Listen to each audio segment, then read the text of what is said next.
안녕하십니까. 조갑제TV 시청자 여러분, 저는 조갑제닷컴의 조세별입니다. 네, 김태수 변호사님이 이 자리에 나오셨는데 인사드리겠습니다. 네, 안녕하세요. 안녕하세요. 네, 김태수 변호사님에 대해서는 제가 잠시 후에 소개를 해드릴 텐데, 이번에 저희 조갑제닷컴에서 굉장히 중요한 책이 나왔는데, 뒤에 보시면 이 사형을 집행하라라는 제목의 이 책이 출판이 됐습니다. 꼭 봐야 될 책이 나온 것 같아서 굉장히 반가운데, 바로 김태수 변호사님이 이 책의 저자입니다.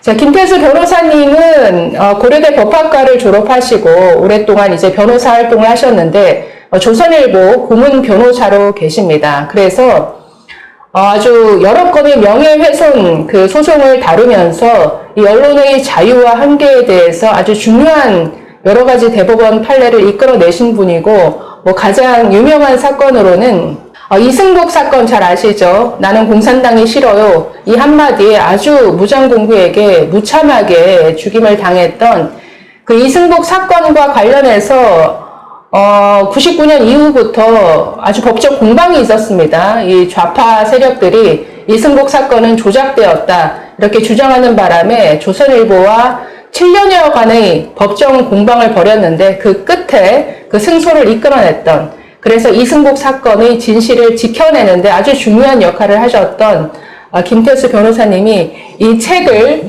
이렇게 쓰셨습니다. 책 제목을 보면 사형을 집행하라, 어떻게 보면 그 제목 자체가 굉장히 직설적이거든요.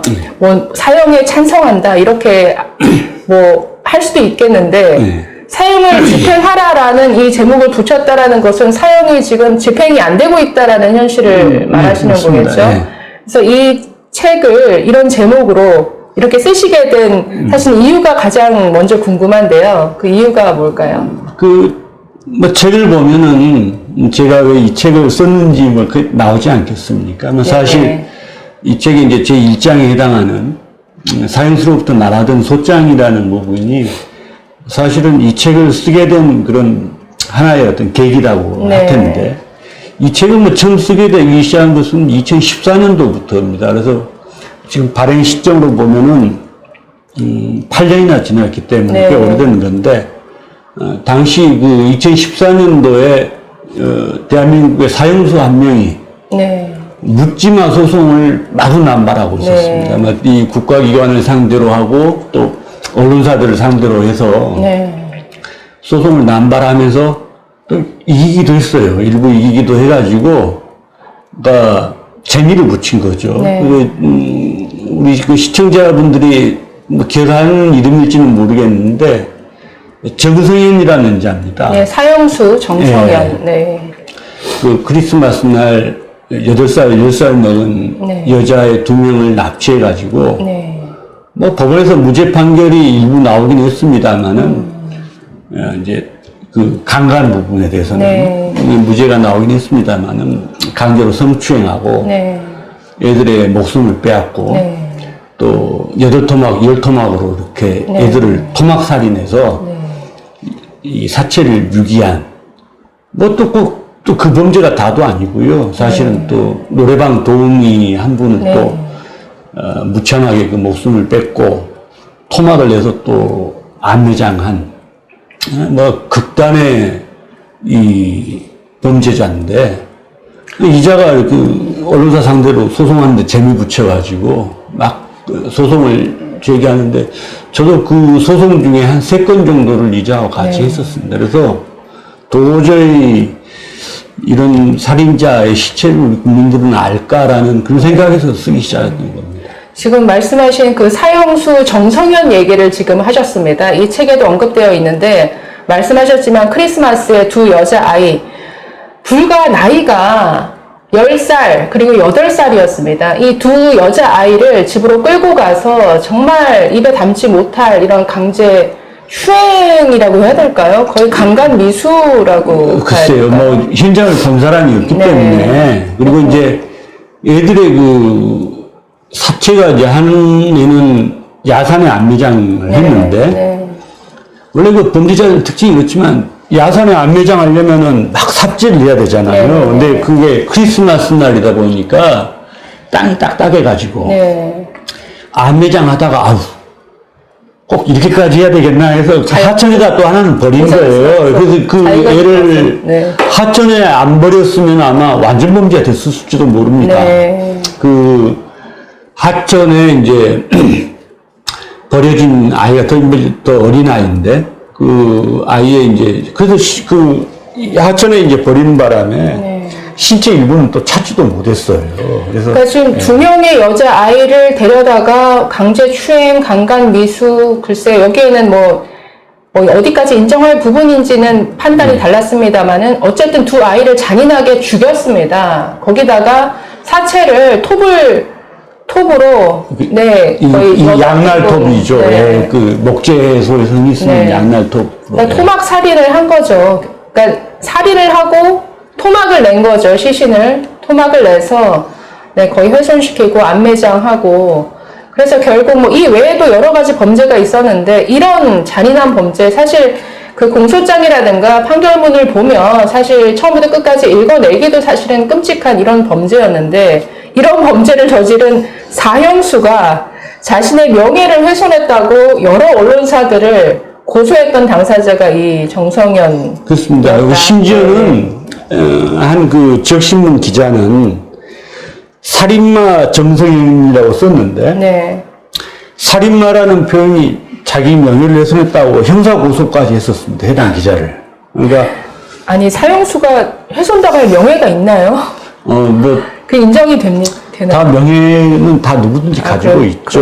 예, 그러니까 명예라는 것은 그렇게 생각해 보면 됩니다. 내가 지금까지 유지돼 왔던 평판보다 조금이라도 낮아지면 명예훼손이 있다고 봅니다. 그래서 뭐 이게 물론 이제 그건 이론적인 문제고 우리 현실적인 기준으로 따지면은 사형수라는 것은 우리 사회에서 존재 가치가 없다고 본 사람입니다. 제거해야 될 사람으로 이렇게 봤기 때문에 어차피 이제 사람의 목숨을 잃으면 다 마찬가지인데 그 안에서 어떤 얼마만큼 더 어떤 사회적인 평판이 좌우되느냐는 문제는 뭐 사실 이론에 가까운 문제고 실질적으로는 좀 기가 막힐 일이죠.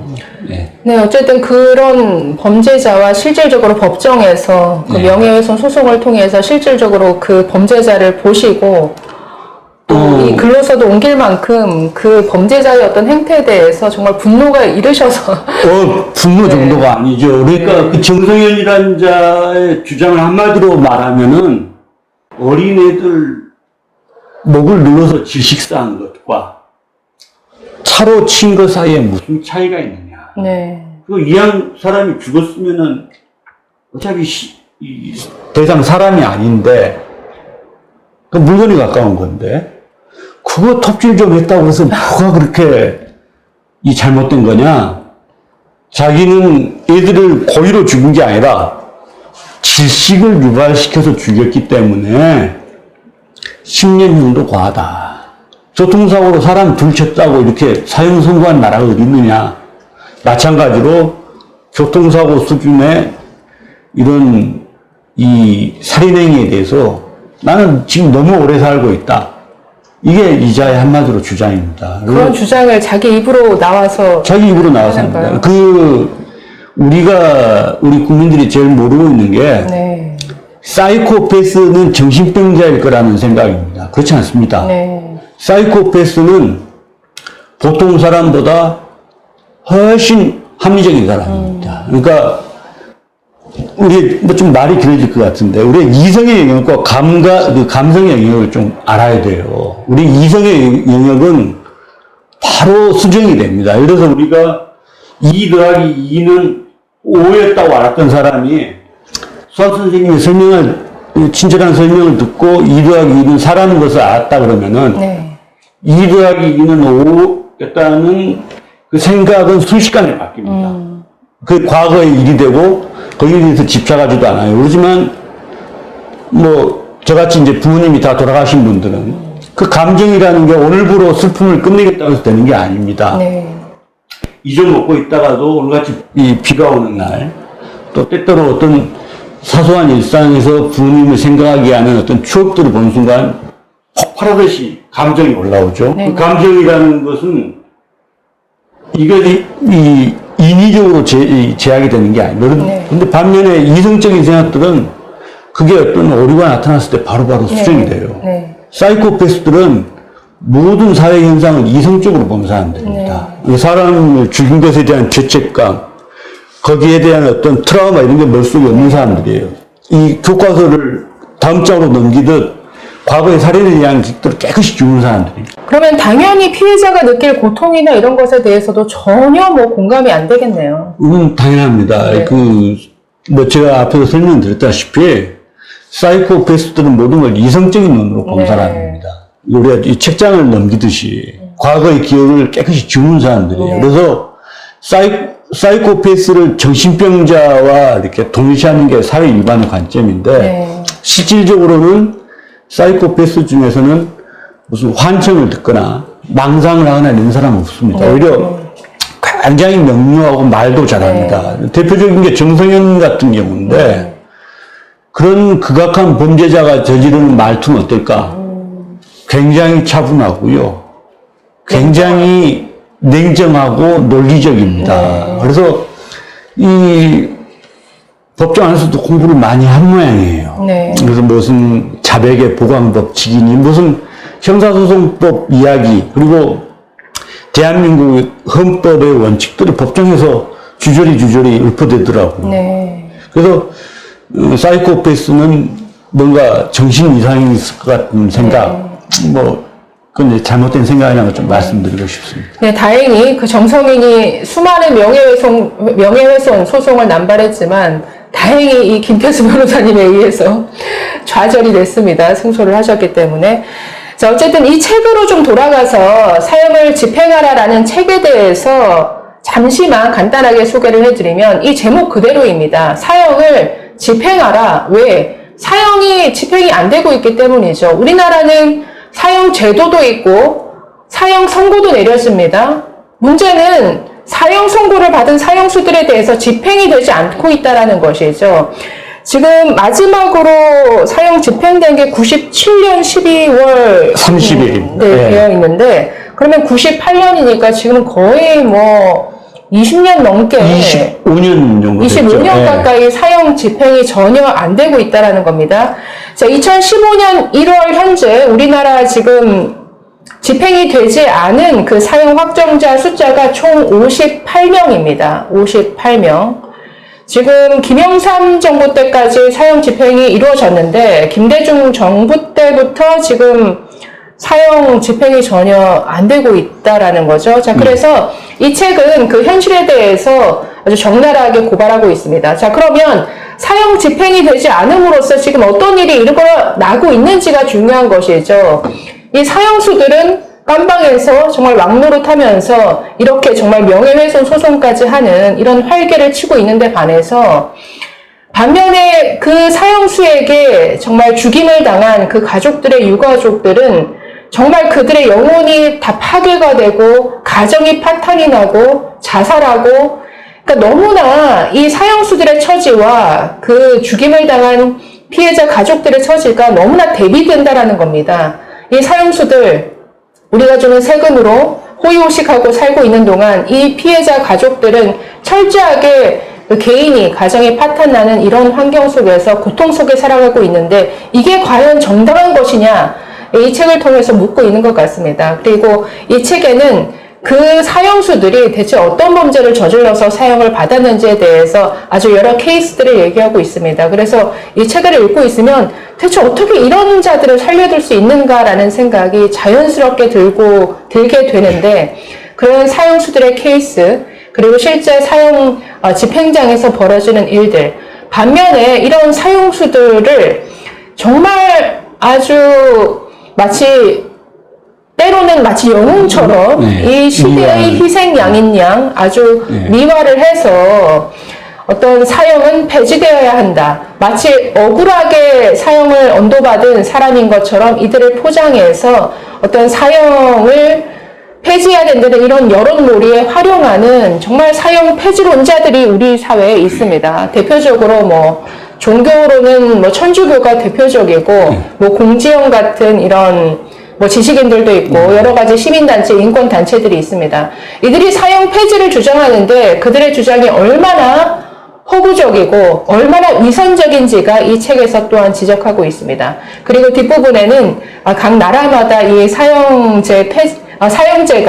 사형제도가 어떻게 운영되어 왔는지 아주 사실은 저는 그 역사나 각 나라의 케이스에 대해서 얘기한 부분도 너무나 재밌게 봤거든요. 고맙습니다. 그래서 이 페이지에 대해서 사형 제도에 대한 설명이 아주 잘 나와 있으니까 정말 처음부터 끝까지 재미나게 읽을 수 있는 이런 책입니다. 그래서 한번 꼭 보시기를 권해드리는데, 자, 지금, 책 내용 위주로 좀 얘기를 해보려고 하는데요. 그러니까 사형 지금 집행이 안 되고 있어서 실질적으로 이게 뭐 재판이라든가 어떤 영향을 미칠까요? 그러니까 사형 집행이 안 되면 자연스럽게 법원에서 사형 판결을 내리는 건수도 줄어들 것 같은데 현재 어떻습니까? 그러니까 우리 뭐 서두에도 이렇게 말씀해 주셨듯이 97년 12월 30일 이후에 거의 뭐 이제 만 25년은 안 됐지만 거의 25년이 돼가고 있지 않습니까?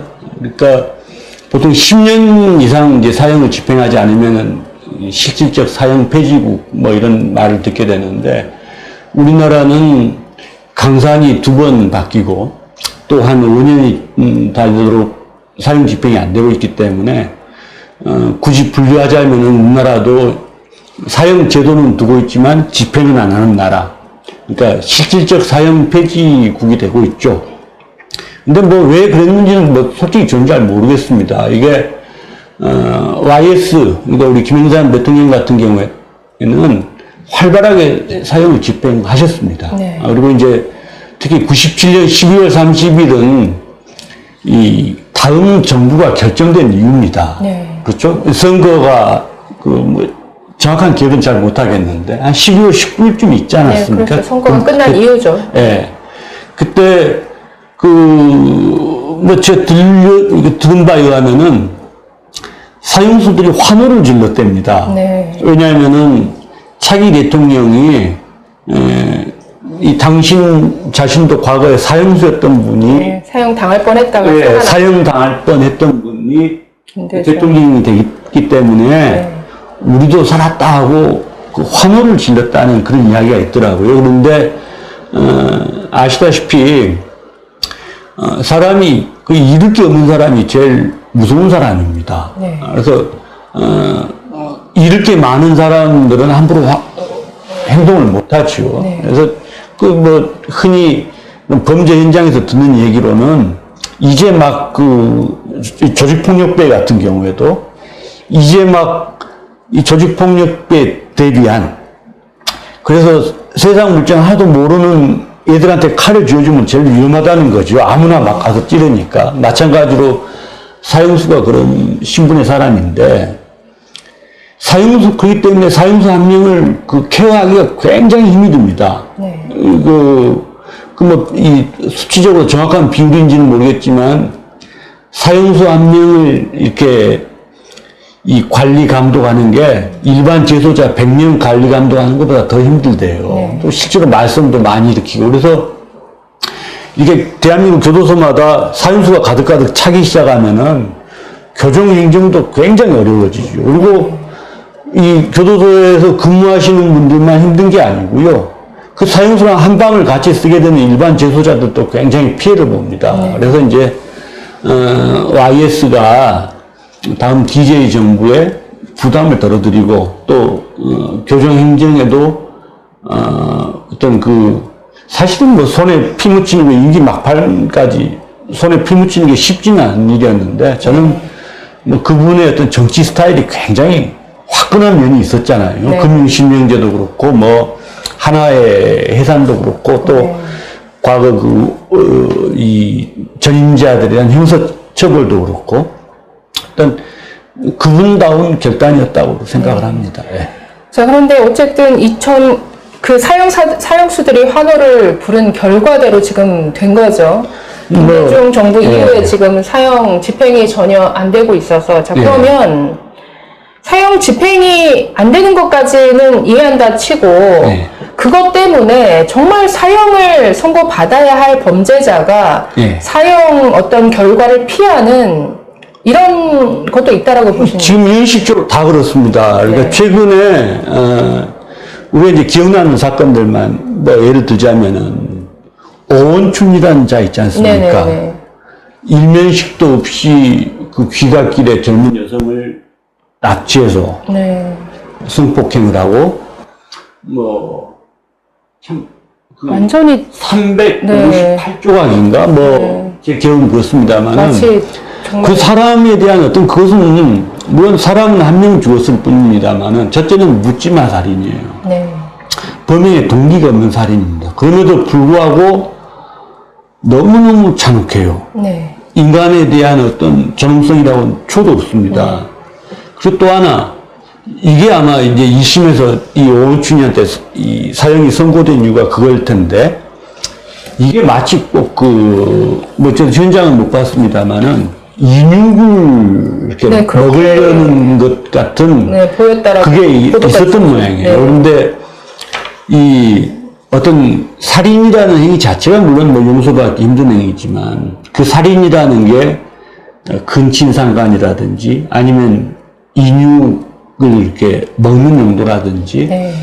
그 인간 사회에서 도저히 용납할 수 없는 금기랑 결부될 때는 형이 당연히 무거울 수밖에 없는 겁니다. 그래서 저는 뭐 오원춘이라는 자에 대해서도 이게 이제 오판의 가능성이 있으면 모르겠지만 전혀 그런 사안이 아니지 않습니까? 네. 그런 경우에는 사형 선고를 하는 게 맞다고 보고요. 실제로도 1심에서 사형 선고가 나왔는데 2심에서 이제 무기징역으로 감형이 됐죠. 그리고 이제 그게 뭐 대법원을 통해서 확정이 됐고요. 뭐 그런 패턴으로 최근에 굉장히 용납하기 힘든 범죄를 저지른 사람들이 많았는데 스토킹을 하다가 스토킹 대상뿐만 아니라 엄마라든지 네. 자매라든지 이런 그런 살인들 또 묻지마 살인들 이런 것 전부 다 이 1심에서는 사형이 됐다가 2심에서 감형되는 패턴으로 쭉 진행되고 있기 때문에 최근 10년간은 10년 이상 넘었습니다. 거의 이명박 정부 이후에는 사형 선고도 없습니다, 지금. 예. 전 글쎄요, 여러분이 어떻게 느끼십니까? 저는 우원춘 사건 당연히 저는 사형이다라고 생각을 했는데 지금 네. 사형 선고를 피했다라는 것 자체가 굉장히 놀라운 사실인데요. 이 책에 보면은 사형 선고를 받은 자들도 나왔지만 사형 선고를 면하는 사람들의 케이스도 있는데 과연 이게 면할 수 있는 케이스였는가? 사실 보면 정말 끔찍합니다. 하나만 소개를 해드리면 여기에 육군 장교였던 사람이 처와 자식이 있는 몸입니다. 그런데 1년 6개월 난제 총 9명의 부녀자를 10회에 걸쳐서 연쇄적으로 강간하는 이런 범죄를 저질렀고, 14세의 어린 여학생을 강간하거나 여동생을 묶어놓고 그 언니를 강간하거나 사실 입에 담지 못할 이 범행들이 너무나 많습니다. 그러면서 재판을 하던 중에 도주해서 이 사건, 또 강도, 살인까지 하는 이런 범행을 저지른 이런 케이스도 있는데 사형 면했습니다. 이뿐 아니라 또 한 케이스를 보면 7개월 동안 단기간 동안에 강간, 살인 3회, 특수 강도 강간 3회, 피해자를 주먹과 발로 무자비하게 때리고 죽어가는, 거의 피를 흘리며 죽어가는 이런 피해자를 강간하거나 지금 이런 케이스가 한두 번이 아닌 이런 자들도 망치를 이용해서 머리를 때리고 피를 흘려가며 죽어가는데 그 피해자를 보면서 강간을 했다? 지금 이런 케이스가 저는 사형을 받지 않았다는 게 저는 너무나 황당하다라고 했는데 사형을 내리지 않는 그 이유 자체가 굉장히 뻔한 레파토리다라고 하고 있는데 왜 사형을 면했나요? 대체 어디서 동정심을 느낀 거죠, 이 재판부는? 그러니까 일단은 이제 대한민국 법원은 이제 신급제라는 걸 둬가지고 네네. 2심 법원에 내린 결론이 언제든지 2심에서 뒤집어질 수가 있잖아요. 네네. 1심 법원보다 2심 법원이 훨씬 더 권위가 있는 겁니다. 네. 그리고 이제 다들 잘 아시다시피 2심에서 내려진 결론이 대법원에서 바뀌면 그 대법원의 판결이 최종 결론입니다. 네. 이제 신급이라는 것은 하급심에 상급심에서 이렇게 수정하고 또 바로잡고 또는 지지하고 하는 건데 그렇다면은 어떤 대한민국의 어떤 판결의 흐름은 결국은 대법원 판결이 이 1심과 2심을 끌고 가는 겁니다. 네. 대법원 판결이 이런 결론을 내려주면은 1심과 2심은 대법원 판결과 이제 사안을 따져보겠죠. 그래서 이 정도 사안에서 대법원이 무기징역으로 내려줬으니까 우리도 그럼 사형 판결을 내리면 안 되겠다. 지금 방금 말씀하신 게 최근에 이제 최근이라고 하면 좀 과거죠, 벌써. 근데 줄줄이 1, 2심에서 사형이 선고됐다가 대법원에서 무기징역으로 감형된 케이스입니다. 네. 방금 조 기자님이 말씀하신 케이스들이.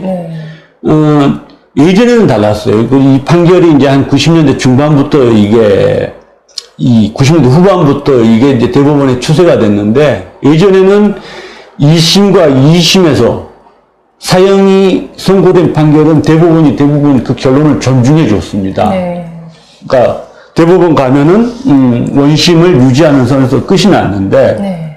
90년대 후반부터 1심과 2심에서 사형이 선고된 사건이 대부분만 올라가면은 줄줄이 파기환송이 됐습니다. 네. 그래서 무기징역으로 다 이렇게 됐는데 그 대법원 판결들이 내세우고 있는 레파토리라는 게 뻔해요. 피고인이 아직 나이가 젊다. 또 아직 앞날이 창창해서 네. 깊게 반성하고 있다. 네, 깊이 반성하고 또 교화 개선의 가능성이 엿보인다. 또 동종 전과가 없다. 전과가 없다. 네.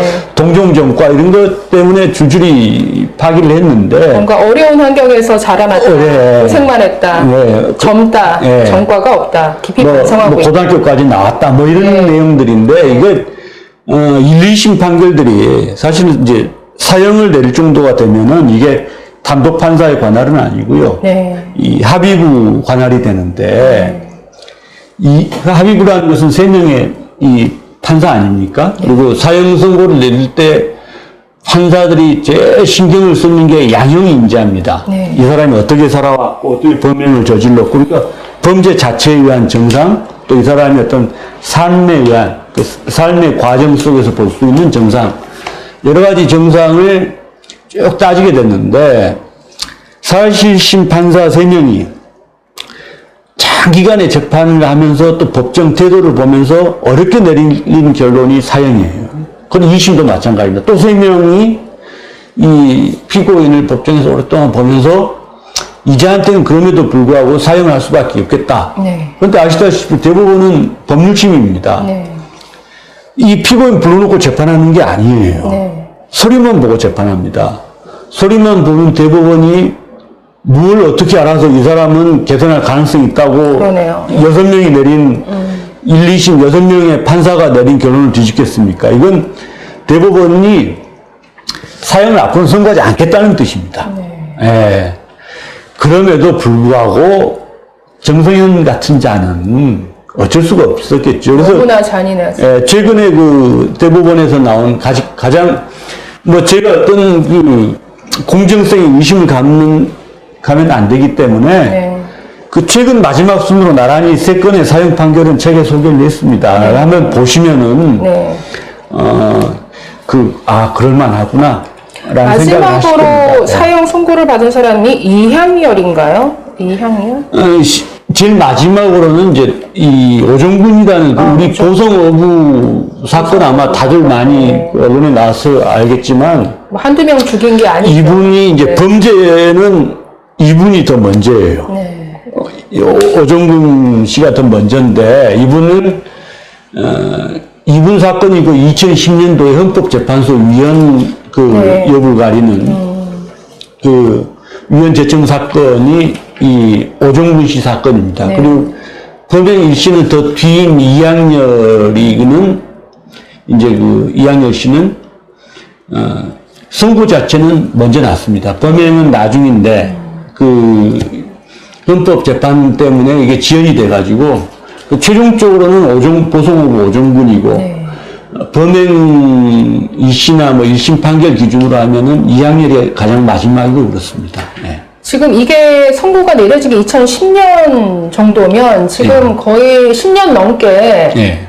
우리 사회에서 사형 선고가 없었다라는 게 정말 놀랍거든요. 사실 범죄 자체가 뭐가 줄어들었거나 범죄 자체가 약해져서 그랬다라면 사실 동의할 수 있겠습니다만은 그게 아닌데도 불구하고 사형 선고가 10년 이상 없었다라고 하는 것은 제가 우연히 이제 책을 쓰고 나서 우연히 이제 저도 어떤 이 사형이라는 부분에 대해서 이제 관심이 좀 가지 않겠습니까? 네네. 그래서 이제 우연히 그 사형이라는 말을 키워드로 해가지고 언론 보도도 한번 검색해보고 그랬습니다. 그런데 아주 그 뜻밖의 현상을 발견했는데요. 형벌의 본질은 교화와 개선이다. 네. 그래서 사형은 맞지 않는다. 아주 식자층에서도 그런 말을 많이 쓰더라고요. 형벌의 본질이 교화와 개선이라는 것은 하나의 가설입니다. 영법적인 하나의 그 가설이고요. 형벌의 본질은 어느 누구도 부인할 수 없는 것은 우리가 형 벌할 때 벌자가 무슨 말입니까? 말 그대로 벌입니다. 네. 벌이 우선이에요. 이 세상에는 교화 개선할 필요가 없는 범죄자가 생각보다 많습니다. 네. 특히 이 과실범 같은 경우 그런 경우 많은데 교화와 개선이라고 보면은 정말 이 초등학교 때부터 이 초등학교 선생님을 한 4, 50년 하셔가지고 아주 반듯하고 덕망이 높으신 분들도 죄를 지금 벌을 받습니다. 그렇죠. 그분들 교화 개선시키려고 벌 내리는 게 아니에요. 사실은 그분들은 죄를 지었다는 것 자체로 이 내면의 어떤 가혹한 어떤 그런 내면의 벌을 받는 분들은 교도소에다 보내면 안 되는 거죠. 그럼에도 불구하고 그분들도 예외 없이 잘못을 저질렀을 때 교도소로 가는 이유는 형벌의 본질은 벌이기 때문입니다. 그렇죠. 특히 과실범이나 이런 분들 생각해 보세요. 그래서 교화 개선이라는 것은 형사정책적 하나의 가설이고 실제로는 굉장히 실패했습니다. 그러니까 교화 개선이라는 것도 정말 뭐 가벼운 범죄를 저지른 사람에게 그렇습니다. 한 번 더 예. 기회를 주는 의미로 가능하겠지만 이런 정말 입에 담지 못할 이런 처참한 이런 범죄 행위를 저지른 사람에게 교화 개선을 얘기하기 전에 자신의 행위에 대해서 당연히 그 대가를 치르게끔 하는 게 어떤 글쎄 법에 대해서 국민이 느끼는 공통된 감정이 아닐까. 우리 그 요즘 이제 미드도 많이 나왔기 때문에 네. 미드 보시는 분들은 많이 알겠지만 미국 교도소는 미국의 나라는 사실 우리나라보다 굉장히 선진국입니다. 경제적으로 선진국일 뿐만 아니라 네. 법률 문화에 있어서는 전 세계를 이끌고 가는 특히 형법 분야는 미국 법이 곧 우리 형사소송법이라고 또는 네. 그게 또 딴 서구 이 유럽 제국이나 일본의 형사소송법이라고 해도 과언이 아닐 정도로 법이 발달한 것인데 네. 물론 법이 발달한 만큼 많은 연구가 있었고 그런데 미드를 보면 아시겠지만 미국에서는 교화와 개선을 일치 안 합니다. 네. 교도소에서. 그 교도소에서 교화 개선하시는 거 본 적 있어요? 없잖아요. 그죠? 그렇죠. 그냥 집어넣어놓고 운동할 시간이나 주지 않습니까? 네. 그게 무간섭주의입니다. 범죄인을 교정하고 개선시키려는 노력은 전부 다 실패로 끝났습니다. 그래서 미국에서는 1960년대 후반부터 무간섭주의가 대세가 됐습니다. 네. 그리고 지금 미드를 보면 아시겠지만 교화 개선을 위한 노력을 잃지 않습니다. 그래서 형벌의 목적은 교화 개선이어야 되는데 라고 하는 게 마치 그게 진리인 것처럼 외치는 분들은 네. 대단히 미안하지만 잘못된 지식을 가진 분들입니다. 형벌의 본질은 누구도 부인할 수 없는 것은 첫째는 벌입니다. 잘못에 대해서 책임을 져야죠. 근데 이 잘못 중에는 예를 들어서 자 유영철이를 생각해 보자고요. 20명이 넘는 사람을 죽였습니다. 그리고 그 20명이 넘는 피해자 가족 중에는 또 따라서 자살하는 분들도 엄청나게 많습니다. 그리고 그 유영철이 범죄 중에는 사람이 얼마만큼 고통받는 것을 즐기기 위한 고문살인이 아주 많습니다. 그래요? 예, 심지어 임산부 100까지 가는 자입니다. 근데 여기에 대해서 어떤 하나의 문명이 이 자에게 어떤 형을 내려야 되느냐.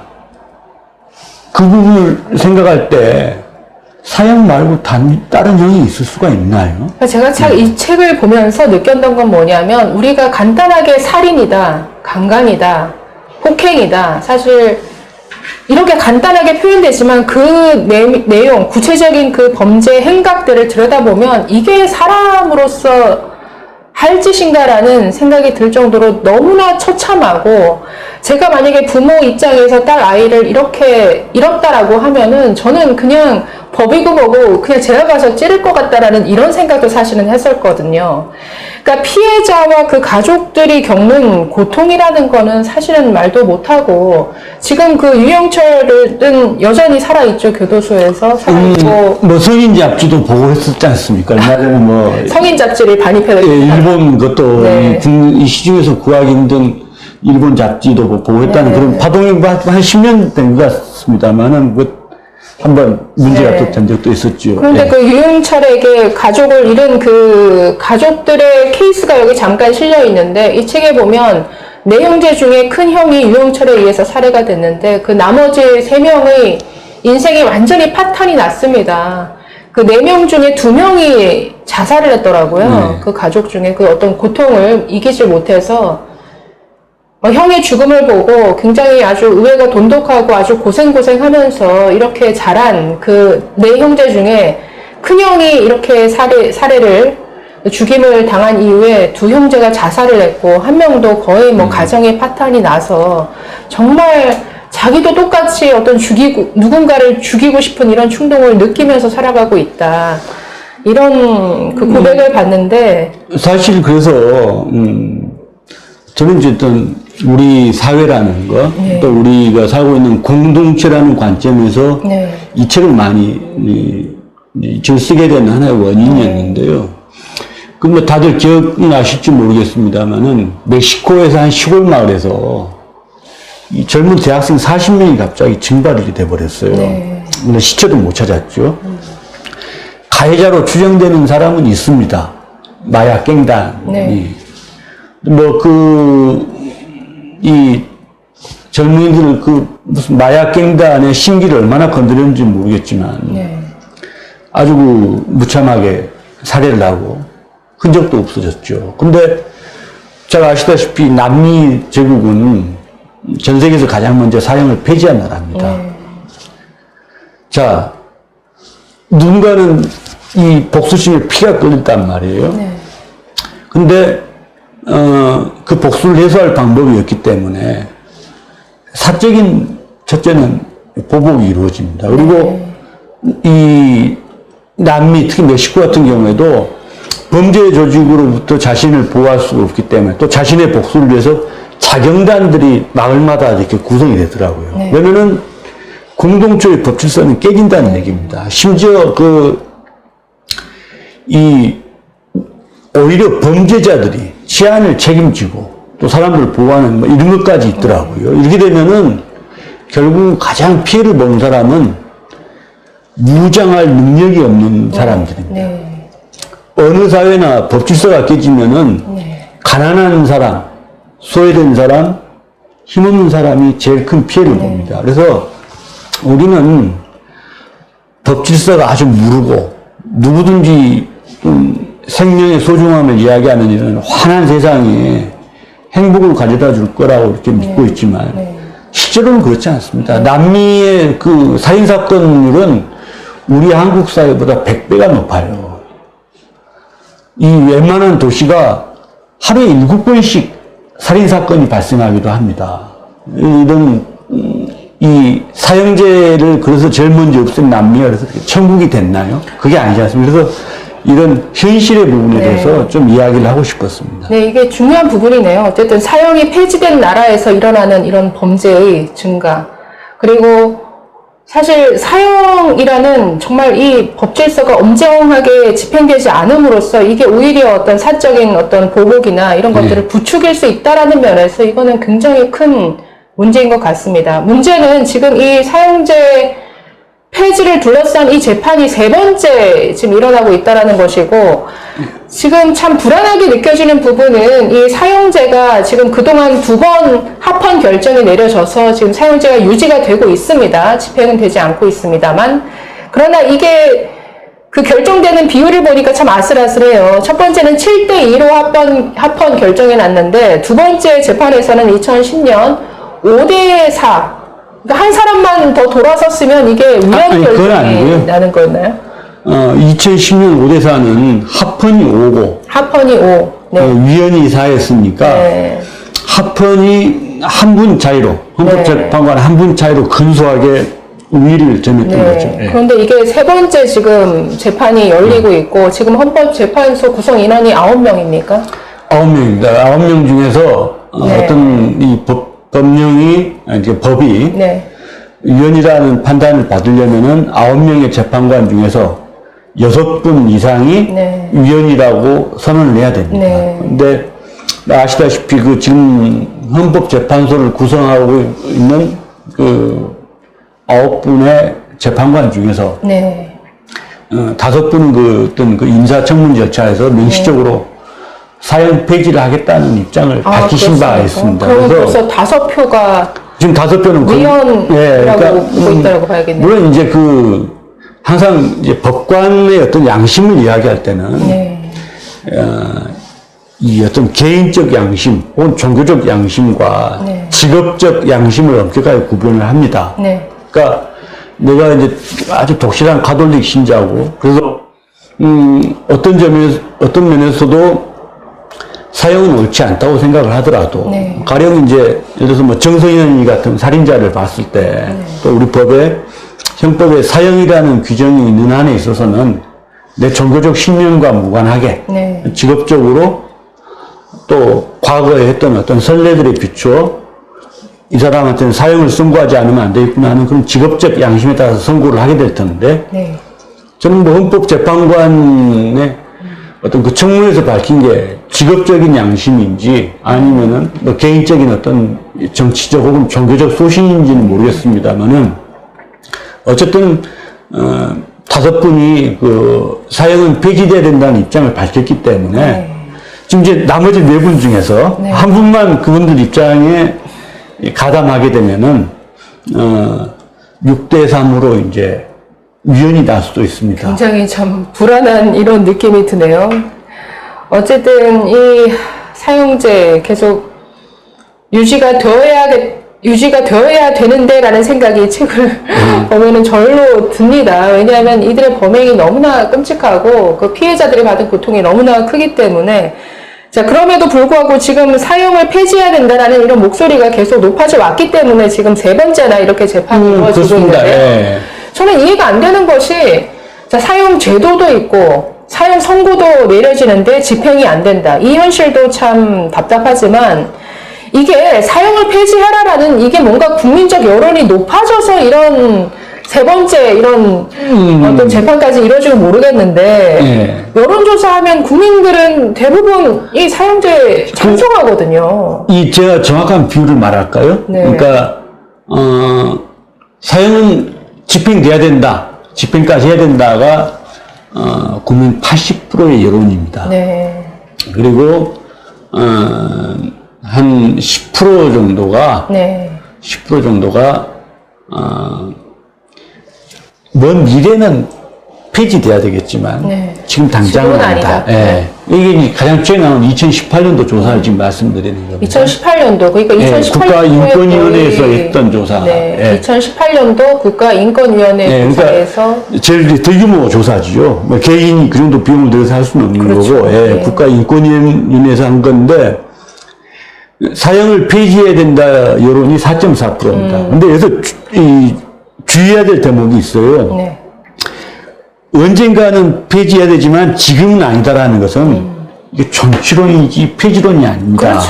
이 존치론 중에서 이제 대한민국 학계에서 존치론 중에 다수설이 이른바 시기상조론입니다. 폐지해야 되는데 지금 아니다. 시기상조다. 그렇기 때문에 국가인권위원회 조사 결과를 냉정하게 분석하자면은 국민의 95.5%가 사형 존치를 찬성하고 있습니다. 그리고 4.4%가 사형 폐지론입니다. 아니, 그러면 국민의 95%가 사형제도 있어야 된다라고 생각을 하고 있는데, 그 소수의 사형 폐지해야 된다라는 이 소수에 의해서 지금 이런 중요한 법제도가 사라질 위기에 놓여 있다라는 것 자체가 저는 이게 말이 안 되는 거라. 민주주의에서 말이 안 되는 거죠. 네. 그래서 이제 사형이라는 게 무슨 이게 우리가 이제 과거에 헌법재판소를 통해서 위헌으로 인정돼 가지고 없어진 무슨 뭐 간통죄라든지 네. 또 정말 요즘 감각으로 보면 웃기기 짝이 없는데 혼인빙자 간음죄라든지 네, 네. 이런 것하고는 결이 다른 차원이 다른 문제죠. 차원이 다른 문제인데 그리고 이 단적으로 미국이나 일본 같은 법률 선진국에서 지금도 여전히 시행을 하고 있고요. 네. 그리고 더 궁극적으로는 인류가 만든 모든 문명의 출발점에서 사형이 있었습니다. 그래서 사형은 가장 오래된 형벌이고요. 네. 또, 제가 쓰기도 했습니다만은, 그냥 그 공동체를 지키는 네. 가장 그 기본적인 출발점이었습니다. 그러니까 우리 형법에 보면은 죄가 굉장히 많이 있지 않습니까? 모르는 죄도 많잖아요. 네. 그러니까 절도, 무슨 강도, 뭐 무슨 배임, 횡령 이런 것뿐만 아니라 뭐 문서 위조, 또 무슨 내란, 외환, 네. 이 잡다한 죄들이 있는데요. 사실은 가장 중요한 조항은 살인죄 규정입니다. 그렇죠. 그건 딱 한 줄에 불과하지만 어떤 사회든지 우리가 문명이 아니냐를 나누는 기준은 어떤 사람도 이유 없이 목숨을 잃지는 않아야 된다는 그렇죠. 겁니다. 예, 내 목숨이 보장되는 한에 있어서. 네. 그러니까 물론 이제 이 법률과 같은 적법한 절차에 의해서 사형을 내리는 것도 마찬가지입니다. 사실은 공개 재판이라는 것을 요구하는 것은 항상 그 사람의 생명을 중시하는 그런 어떤 제도와 문화 속에서 생겨나는 거거든요. 그리고 그 사형이라는 것은 사실은 국민의 생명을 지키기 위한 제도입니다. 그렇죠. 지금 굉장히 그 본말이 전도된 주장을 하시는 분들이 많은데 사형수의 목숨 당연히 중요하죠. 중요하지만 인류가 사형이라는 제도를 두게 된 것은 그 이전에 누구도 살인범의 피해자가 돼서는 안 된다는 공감대. 그렇죠. 일찍이 그 루소, 뭐 칸트, 헤겔 우리가 아는 모든 이 위대한 어떤 철학자들, 사상가들이 심지어 그 카톨릭의 토마스 아퀴나스나 아우구스티누스 같은 분들도 사형제를 절대적으로 지지해 왔고요. 또 이 트렌트 공의회라는 중요한 종교회의에서 이 사형제야말로 어떤 신의 어떤 계율에 복종하는 것이다라고 선언한 이유도 다 마찬가지 맥락입니다.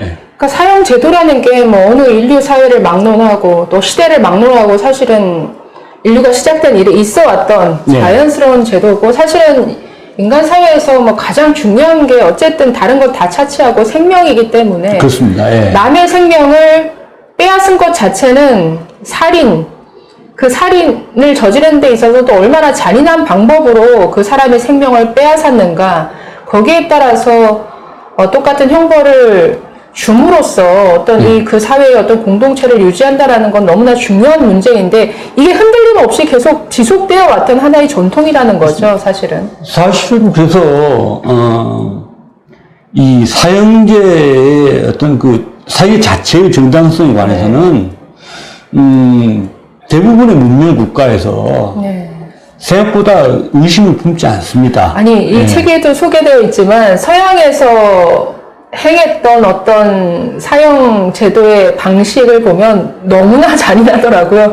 여기에 비하면 참 우리나라 뭐 조선시대나 우리나라 교수형이나 이런 것들은 굉장히 오히려 점잖은 방식이었다라는 생각이 들 정도로 이 서양에서 행해졌던 글쎄요, 사형 방식, 특히 뭐 중국 이런 데서는 정말 사실은 굉장히 끔찍해서 아주 충격이었습니다.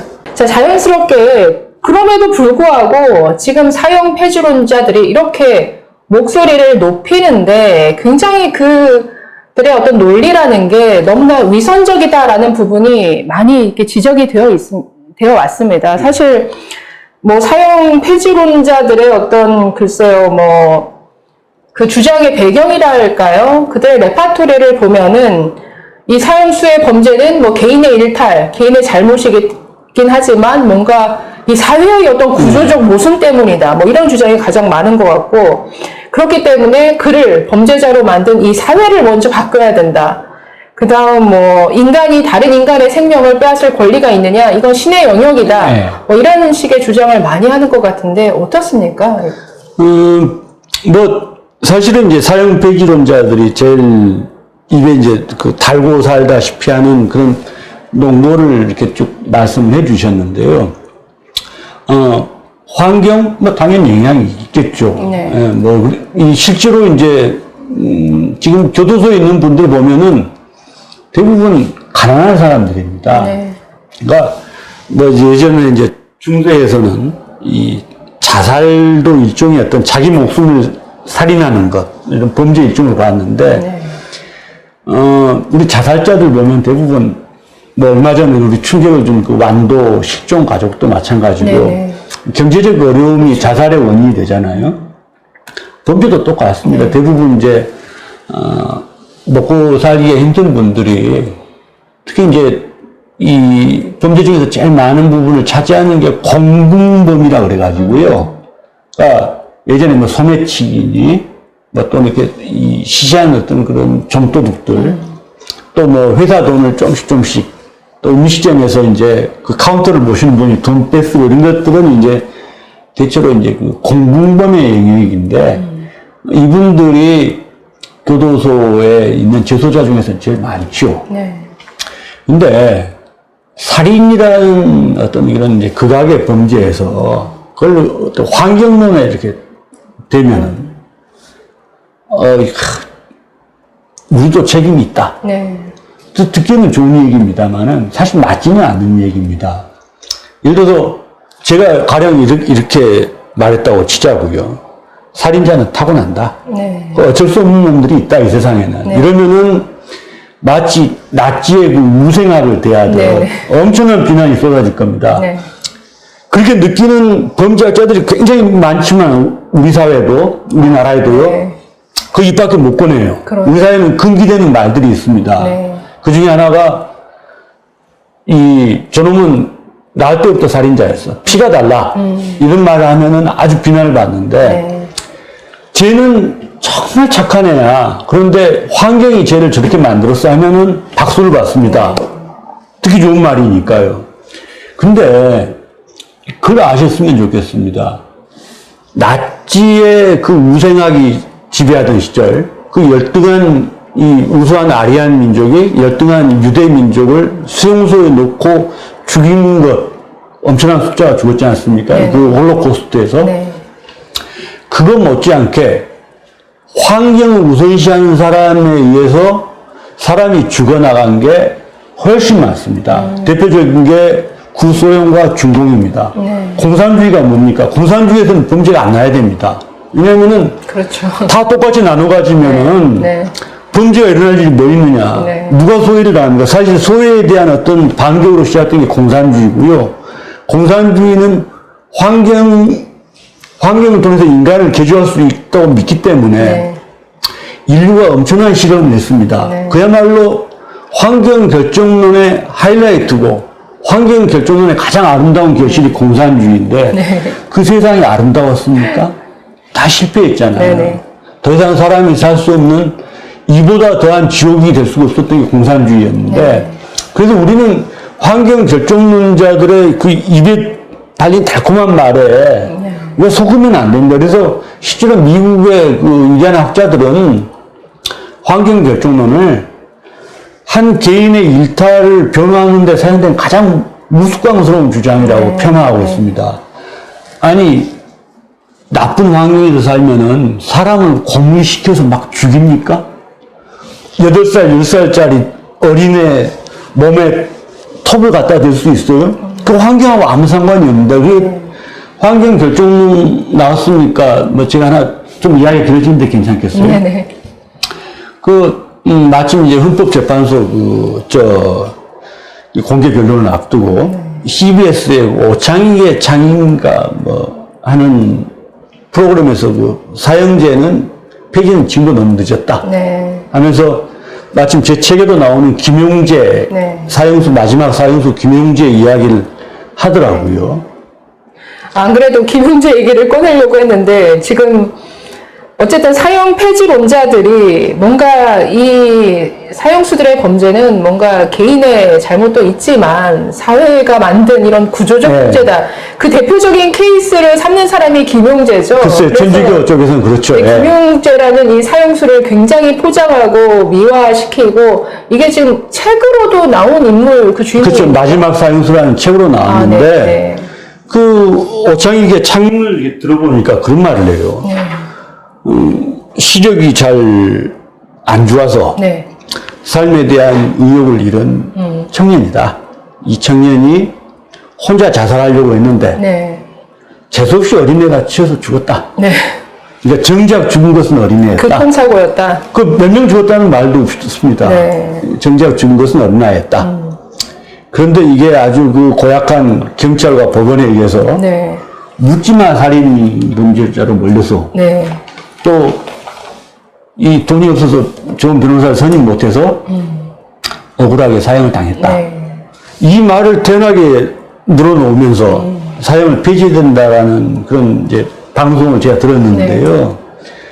우리나라 인권 운동의 현실과 인권 운동을 하시는 분들의 수준을 그대로 느낀 대목이었습니다. 그러면 김용재라는 마치 그 책에서 보면 아주 뭐 영혼이 맑은 뭐 이런 아주 청년, 순수한 청년인 것처럼 그려질 정도로 이 김용재라는 사형수를 미화를 했는데 이 사형수가 실제로 저지른 범행이라는 게 어떤 거였습니까? 그러니까 이 사람이 이 친구가 자살할 생각을 한 건 맞습니다. 네. 그런데 보통 사람이 자살을 한다 그러면 저는 뭐 자살까지 깊게 생각해 보지는 않았습니다만은 혼자 대부분의 사람들이 자기 이제 몸가짐을 단정하게 하고 네.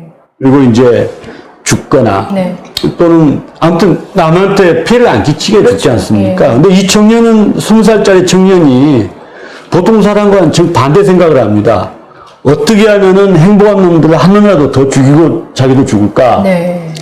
그 이 친구가 범행 현장을 우연히 간 게 아닙니다. 그 전날 미리 가가지고 현장 조사까지 다 해요. 그러면은 사람을 한꺼번에 여러 명 죽이는데 제일 좋은 게 뭘까? 차다. 그 차도 자기를 돌봐주는 사람한테서 훔친 차입니다. 네. 아마 뭐 민사책임이 어떻게 되는지 모르지만 그 당시 뭐 법적이 크게 달라진 건 아니기 때문에 그 차 소유자는 또 엄청난 이 보상의 손해배상의 나락에 빠지겠죠. 네. 어쨌든 가장 저항하기 어려운 어린이들을 목표로 삼았습니다. 그리고 그 차가 2명만 치운 게 아닙니다. 20명이 넘는 사람들이 그 차에 치여서 아주 중상을 입었고요. 그중에는 당시에 차를 가지고 당시 여의도 광장으로 돌진을 그쵸, 여의도 광장을 밀어버린 거죠. 네. 예. 이 친구가 눈이 좀 더 좋았으면 더 많은 사람이 죽었을 겁니다. 그리고 또 자신이 바로 죽지도 않았어요. 네. 미리 칼을 그 전날 구입해서 네. 군용 대검을 날까지 아주 서슬이 이렇게 이렇게 갈았습니다. 그리고 네. 그걸로 인질극까지 버리고 또 실제로 인질을 죽이려고 찔렀습니다. 근데 버클에 운 좋게 이게 칼이 걸려서 안 죽어서 그렇지 어떻게 보면은 정성현이보다도 훨씬 극악한 범죄자입니다. 비록 어린 나이긴 하지만 그래서 20살이었나요? 예. 나이가? 근데 이제 그 마지막 사형수라는 책을 보면은 20살짜리 청년이 이 정도로 범죄형 인간이 있을까 싶을 정도로 그 범죄가 숫자를 해야 될 수가 없습니다. 강도, 상해, 네. 강간, 방화, 또 자, 참고로 말씀을 드리면 그들이 미화한 이 김용재가 쓴 자서전에 자기가 실토한 범죄 행각들이 이렇습니다. 강도 상해, 건조물 방화, 그러니까 불을 질렀죠. 미성년자에 대한 간음, 특수 강도, 미성년자 약취, 유인, 강제 추행, 강간 미수, 강도 예비, 손괴. 그러니까 20살 청년이 할 수 있는 범죄란 범죄는 다 저지르는 일상이 범죄했던 사람이죠. 그래서 현주 건조물 방화 같은 경우에도 강도 치상도 마찬가지입니다만은 살인죄보다 법정형이 더 높은 범죄입니다. 방화. 네. 누군가 이 불질러가지고 죽는다고 생각을 해보세요. 그렇죠. 그 사회 공동체에서는 절대적으로 막아야 될 범죄인데, 이자는 그 삶 자체가 범죄했던 친구입니다. 그런데 결국 마지막에 차를 가지고 여의도 광장을 돌진해서 당시에 2명의 어린아이가 죽고 20명 이상이 다치는 이런 사건. 중대한 장애를 입은 사람도 근데 있었고. 이런 자를 어떻게 그렇게 뭐 맑은 영혼의 아주 순수한 청년으로 저는 미워할 수 있는지가 도저히 이해가 안 되네요. 글쎄, 이게, 뭐 제가 이제 즐겨 쓰는, 뭐 저도 이제 언론 쪽 일을 많이 해보니까 제가 즐겨 쓰는 말이 있는데, 뭐 찰스 그 스콧 경이 한 말입니다.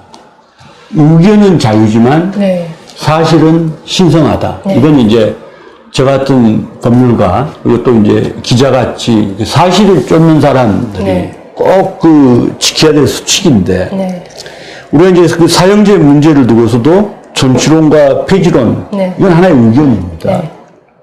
그리고 이 의견은 어느 경우에도 의견 자체로만 해서 어떤 의견이 되지는 않습니다. 의견의 전제는 사실입니다. 그러니까 어떤 사실관계를 보고 그 사실관계를 토대로 개개인이 다 의견을 갖게 되는 거죠. 뭐 가령 환경의 오염이라는 어떤 사실관계를 보고 누군가는 이제 환경의 어떤 그 중요성을, 환경운동을 하게 될 거고, 또 전쟁에 참상을 본 분들이 또 이제 반전운동을 할 거 아니겠습니까? 그래서 언론의 자유에서 어떤 그 사실을 그냥 우리가 중요하게 생각하는 부분도 그 부분인데, 사실을 토대로 의견을 정하기 때문에 자신의 의견이 올바른 의견이 되기 위해서는, 뭐 올바르다는 말도 약간 어폐가 있습니다만은, 그래도 비교적 그 어떤 이 제대로 된 가치관을 정립하기 위해서는 정확한 사실을 봐야 됩니다.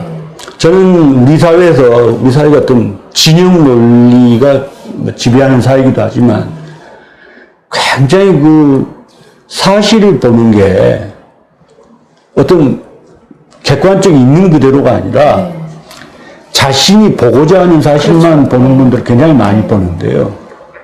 우리 사회에서 사형 폐지론을 주도하는 분들이 보고자 하는 세상, 그게 정직하지 않다는 것을 보여드리고 싶었습니다. 그리고 김용재 같은 경우에, 아까 뭐 제가 실명을 드려서, 이 CBS의 시사 이런 토론 프로그램 진행하는 분한테, 그 시사 프로그램 진행하는 분한테 뭐 비난을 해서 죄송한 마음입니다만은, 최소한 자기 이름을 내걸고 어떤 활동한다는 것은, 이 방송이라는 것은 개개인이 만나서 술 먹는 것과 다릅니다. 그렇죠. 말 실수도 별 상관이 없어요. 개인들끼리는. 정확한 사실을 그렇지만 이 불특정 다수의 어떤 이 수십만의 시청자를 상대로 한 방송에서는 정확한 사실을 전달해 줘야 됩니다. 김용재라는 자는 이 정도로 어떤 파괴된 인생을 살았다. 그리고 이 정도로 극단의 범행을 저질렀다.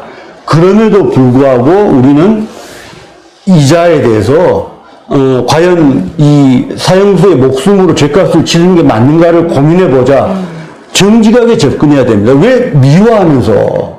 뭐 지금 이 어린애 둘을 죽였다는 말도 안 하고 말이죠. 어린애를 죽였다. 마치 과거로 사람을 친 것처럼. 김용재 그 자서전이라는 책 말고도 이 범죄 사실이 사고로 되어 있습니다.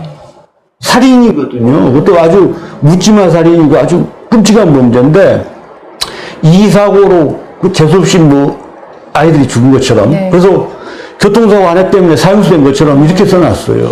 그러니까 이 김용재 케이스에서 이 사형 폐지론을 주장하는 사람들의 위선이 정말 아주 극명하게 드러난다는 생각이 드는데, 일단 숨기죠, 사실을. 그러니까 그렇죠. 있는 사실을 숨기는 거죠. 이 사람이 얼마나 잔인하게 계획적으로 범행을 저질러서 얼마나 많은 사람들이 피해를 받는지, 그리고 이 사람이 과거 인생에서 얼마만한 그 범죄를 저지르고 성장했는지 그 사실은 쏙 빼놓고 거의 의도적으로 외면하고 있다라고 보여지는데, 외면하는 데서 그치지 않고 이 사람이 저지른 범행을 뭔가 왜곡한다라는 거죠. 이게 정말 계획적인 범행을 마치 눈이 나빠서 아주 실수로 사람을 것처럼 이렇게 그 사실을 왜곡하고 있다는 마지막 사형에서는 그렇게 적혀져 있죠. 그러니까 왜곡된 어떤 왜곡된 주장을 펼치면서 동시에 이 극악무도한 사형수를 정말 아주 억울한 이 시대와 이 사회가 낳은 이런 정말 희생양인 것처럼 미워하고 이걸 가지고 이런 자가 어떤 사형 제도의 어떤 희생양이 이렇게 나와서는 안 된다. 이런 주장의 근거를 우리 사회에서 어떤 그 의견 대립은 네.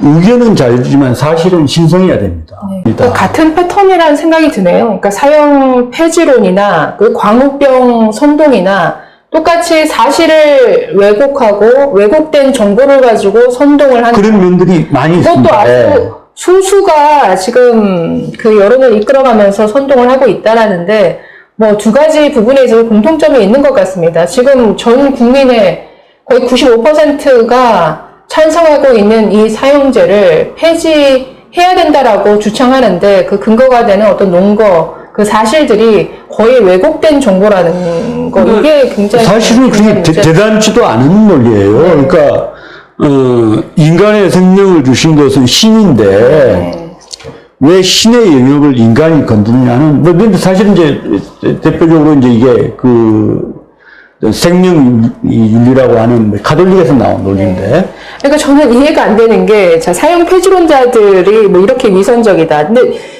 왜 유독 이렇게 천주교에서, 카톨릭에서 이렇게 집단적으로 저는 사형제 폐지를 주장하는지가 사실, 뭐 저도 크리스찬입니다만은 저는 이해가 안 되거든요. 같은 성경을 보는데 왜 이런 결론을 내요? 가톨릭 쪽 일도 좀 과거에 좀 한 일도 있고 그래서 뭐 종교적인 차원 떠나서 이렇게 좀 본의 아니게 이 죄송스러운 마음도 있습니다만은 인류의 가장 위대한 문화유산 중에 하나는 정교 분리입니다.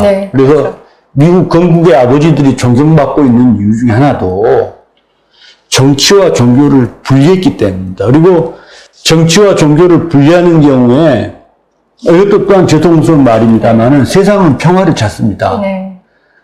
종교가 정치를 지배할 때 어김없는 지옥도가 펼쳐졌습니다. 그렇죠. 그건 모든 종교도 마찬가지입니다. 그리고 지금도 뭐 아랍에 계신 분들한테는 죄송하지만 이 정치 안에 종교가 들어올 때마다 인류는 좀 더 그 사나워지고요. 잔인해집니다. 그리고 위로부터의 정당화를 받는 사람들이 가장 무서운 전사가 됩니다. 그러니까 어떤 이게 아랍에서 흔히 말하는 성전이라는 거 있지 않습니까? 어떤 위로부터의 정당화를 받는 사람들은 거칠 게 없어져요. 그러니까 종교적 신념이라는 게 참 위험할 수도 있는 그렇기 때문에 부분이죠. 이 인류는 끊임없이 종교와 거리를 두려고 했었고 정치하고 분리시켰고 비로소 평화를 찾았습니다. 그런데 이 가톨릭에서 신은 뭐 사람의 생명을 신이 주셨다. 그걸 인간의 손으로 하지 못한 사실은 종교적 주장이거든요. 그렇죠. 그리고 이게 현실의 제도인 이 사형이라는 데 안에 들어오는 게 저는 굉장히 위험하다고 봅니다. 그러니까 생명에 대한 종교적 신념을 가지고 뭔가 국가 법 질서에 어떤 개입하려고 하는 이런 움직임 자체가 이거는 좀 배제되어야 된다는 저는 이런. 지금 대한민국의 법률학자들, 교수들 그 주장을 아무 생각 없이 그 앵무새처럼 되풀이하는 사람들은 정말 반성해야 된다고 봅니다. 맞습니까? 많죠. 아, 그래요? 그게 너무. 인류가 이 종교 분리를 위해서 흘려온 어마어마한 양의 피, 그리고 지금 우리가 누리고 있는 자유를 생각한다 그러면은 이 제도와 문화의 영역에 자꾸 이 종교가 스멀스멀 이렇게 스며드는 것에 대해서 경계끈을 놓지 말아야 됩니다. 글쎄요, 뭐 저도 크리스찬입니다만은 성경을 잘못 해석한 게 아닐까요? 아니, 예수님도 뭐 가이사의 것은 가이사에게, 하나님의 것은 하나님에게. 그러니까 뭐 하나님의 법도 중요하지만 인간 세상의 법도 잘 지키고 잘 따라야 된다라는 가르침인데 이걸 굉장히 왜곡해서 지금 이런 사형 폐지론의 하나의 한 부분으로까지 연결되는 것 같아서 굉장히 아쉽습니다. 자, 좀 마무리를 해야 될 것 같은데요. 예, 지금 어쨌든 이 책을 보시면 이 사형 폐지론자들의 어떤 주장이 얼마나 허구인지가 너무나게 여실히 깨달을 수 있습니다. 왜냐하면 이 사형수들이 저지른 범죄가 뭐 읽기만 해도 아니 이런 사람들을 어떻게 살려둘 수 있느냐라는 이런 감정이 절로 이 생각이 절로 미치기 때문에 이 책은 그야말로 사형을 집행하라는 이 제목만큼이나 이제는 당당하게 사형 폐지론자들에게 맞서서 사형 존치 그리고 사형 집행까지 이제 당당하게 적극적으로 주장해야 된다라는 사실은 결론까지 이르게 되는데 이게 어떤 이 책을 쓰신 어떤 최종 목적인가요? 우리가 글쎄요 이 분위기에서 어떻게 효과적으로 얘기를 해야 될까요? 그러니까 이제 사형을 집행하라는 딱 이 제목을 보고 네. 야, 첫째는 이 책을 쓴 저자가 무지막지하게 살벌한 사람이겠구나. 그런 걱정이 좀 들었어요. 네. 그리고 이 책이 흉악범들을 쭉 나열하면서 네.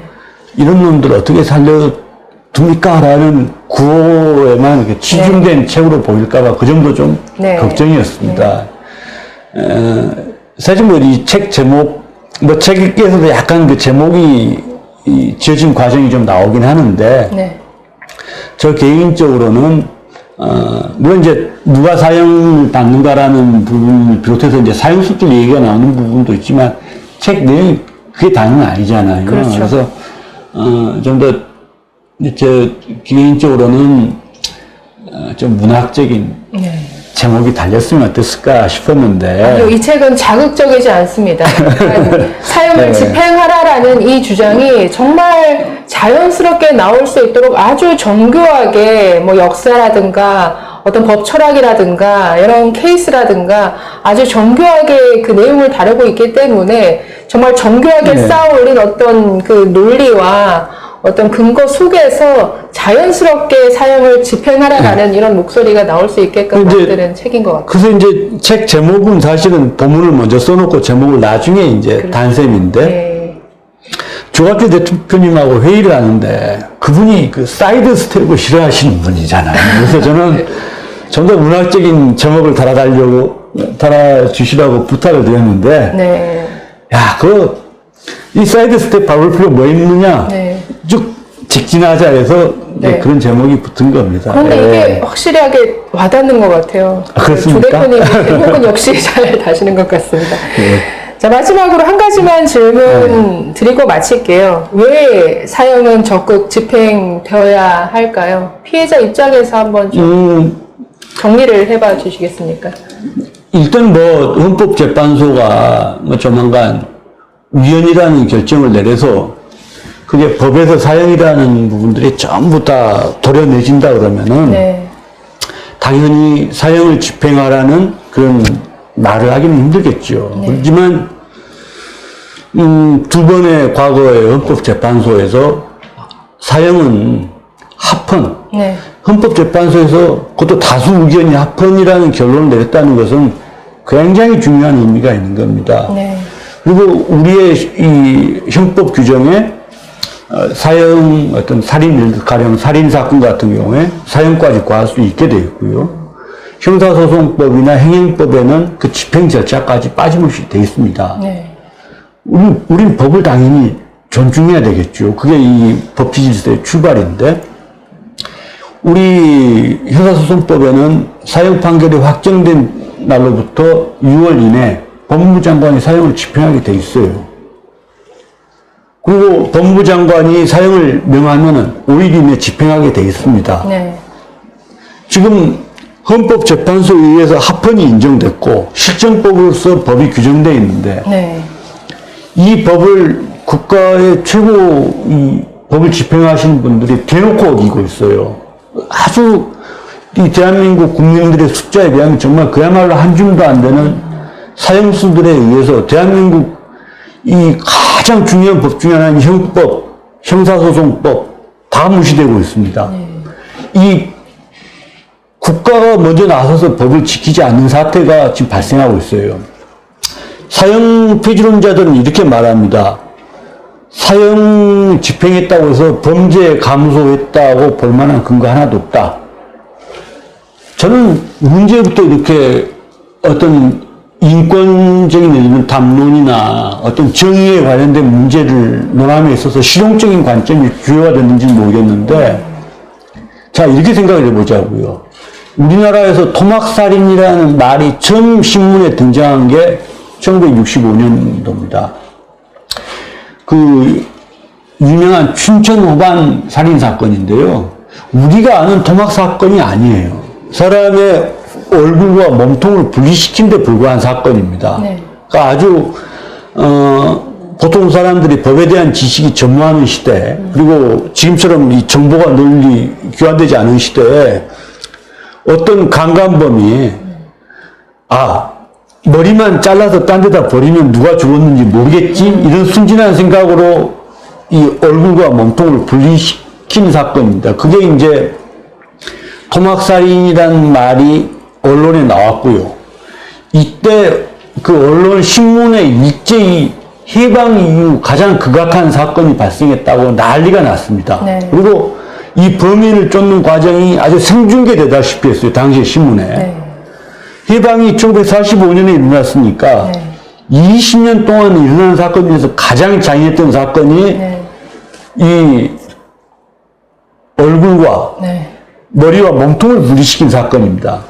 그런데 자, 사형이 멈춘 이후에 1997년 12월 30일 이후에 네. 지금의 2022년 7월 14일까지 나타난 범죄들을 한번 보세요. 그 잔악성에서 비교가 됩니까? 과거에는 상상도 하지 못했던 네. 범죄들이 사람을 고유정 씨 사건도 네, 충격을 그렇죠. 주고 네.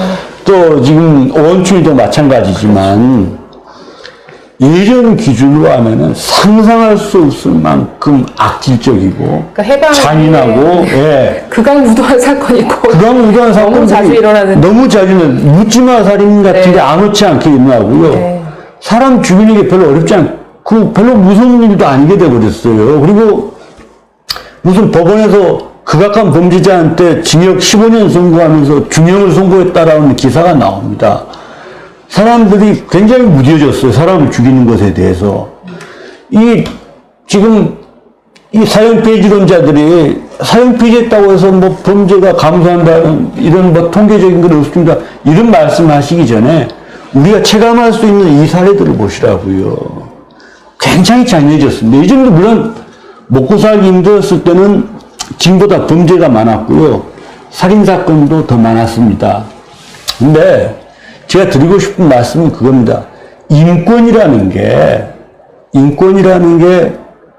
그 범죄 예방에 도움된 적은 별로 없습니다. 네. 지금 현대사회에 들어서 급격히 범죄가 감소하고 막 우리가 K치안이라고 해서 자랑할 수 있는 일 중에 하나는 우리가 먹고 살만해졌기 때문에 그렇습니다. 먹고 살만 하기 힘들기 전에는 범죄가 당연히 더 많았어요. 네. 그래서 범죄의 원인을 하나의 어떤 사회, 문화, 경제, 법률 어느 하나의 포커스를 맞춰서 하는 것은 굉장히 무의미한 일이긴 하지만 그런 통계적인 수치를 가지고 사형이 반드시 없어져야 될 제도인 것처럼 하는 일부 논자들의 주장도 맞지는 않습니다. 저는 오히려 지금 현 상황에서 대한민국에서 중요한 것은 사람의 목숨을 뺏은 자는 너도 죽을 각오를 하라. 루소가 딱 말한 것처럼 우리가 사형에 동의하는 이유는 내가 살인범의 피해자가 되지를 원하지 않기 때문이다. 그리고 그렇기 때문에 내가 살인자가 됐을 때 나도 나의 죽여짐에 동의해야 되는 겁니다. 저는 이 원칙이 지금 대한민국에서는 가장 필요하다고 봅니다. 그러니까 사형 제도가 있음에도 불구하고 집행이 되지 않음으로써 오히려 범죄자에게 살인을 해도 내가 죽지는 않겠구나 하는 이런 사인을 충분히 줄 수 있다는 있고요. 것이고 그것 때문에 네. 네. 실제 법정에서도 사형 판결을 면하려고 네. 보성 5부가 70대 노인이 10대 남녀 2명을 물에 빠뜨려 죽이고요. 네. 20대 여성 2명을 또 물에 빠뜨려 4명을 물에 빠뜨려 죽였습니다. 네. 정말 원한 관계도 없는 오로지 여자 성추행 한번 할 목적으로 4명을 물에 빠뜨려 죽인 사람이 나는 내 목숨은 절대 국가에 의해서 뺏기면 안 된다라고 위헌 네. 제청을 걸었어요. 그리고 그 무렵에 이양렬이 같은 자도 있었습니다. 네. 이제 차마 이양렬 같은 경우에는 네, 책 보시면 알지만 케이스를 상상을 말할 수 못하니까. 없을 정도로 예. 잔인하고 끔찍합니다. 네. 그래서 이제 뭐 오정근이 같은 사람은 네. 됐겠지만 네. 그 좀 웃기지 않습니까? 그 70대 노인이 네. 그 앞길이 구말리 같은 청춘들의 목숨을 뺏고 나서도 나는 정말 사형이 너무 두려워하고 나서는 것은 참 어떤 모순의 어떤 극치를 보는 것 같은데 네. 바꿔 말하면은 사형이 그만큼의 범죄자 개인에게 미치는 어떤 심리적인 압박감이 대단하다는 반증입니다. 참 정리를 해야 되는데 이게 얘기를 하면 정말 이 분노 때문에 계속 이 얘기를 하게 되는 것 같아요. 좀 마무리를 해보겠습니다. 저희 나라는 사형 제도가 있는 나라입니다. 그리고 국민의 95% 이상이 사형 존치를 주장한다라는 것은, 여기에 동의한다라는 것은 그게 어떤 범죄를 저지른 자들에 대한 국민이 느끼는 어떤 법 감정인 것 같아요. 범죄를 저지른 자는 반드시 그에 합당한 벌을, 대가를 치러야 된다라는 게 국민의 아주 상식적인 이런 법 감정인 것 같은데 95%의 국민이 사형제에 동의하고 있음에도 불구하고 정말 5%에 불과한 아주 극히 소수의 사형 배주론자들에 의해서 지금 사형제가 폐지될 수도 있는 이런 위기에 와 있다는 이 현실이 정말 저는 참 화가 나고 분노하게 됩니다. 자, 사형 제도도 있고 사형 선고도 일어나고 있지만 사형 집행이 지금 거의 25년간 멈춰져 있는 이 현실에 사형을 집행하라라는 이 제목의 책이 나왔습니다. 이 책을 한번 보시고 아주 지금 이 사형제 폐지와 관련한 어떤 헌법재판소의 재판이 진행되고 있기 때문에 이 책을 통해서 정말 우리 사회의 어떤 이 공동체 유지에 있어서 너무나 중요한 문제죠. 그래서 관심을 가지고 꼭 한번 책 읽어보시기를 권해드립니다. 오늘 장시간 이렇게 나와서 정말 세세하게 설명해 주셔서 너무나 감사드립니다. 무엇보다도 너무나 좋은 책을 써주셔서 그동안 정말 사형 폐지론자들 앞에서 제대로 얘기 한번 못 해봤던 분들에게 아주 시원한 교과서가 될 것 같아요. 뭐 도움이 됐으면 저도 영광이죠. 네, 좋은 책 이렇게 써주셔서 감사드리고, 이 긴 시간 얘기해 주셔서 감사드립니다. 네. 다음에 또 뵙겠습니다.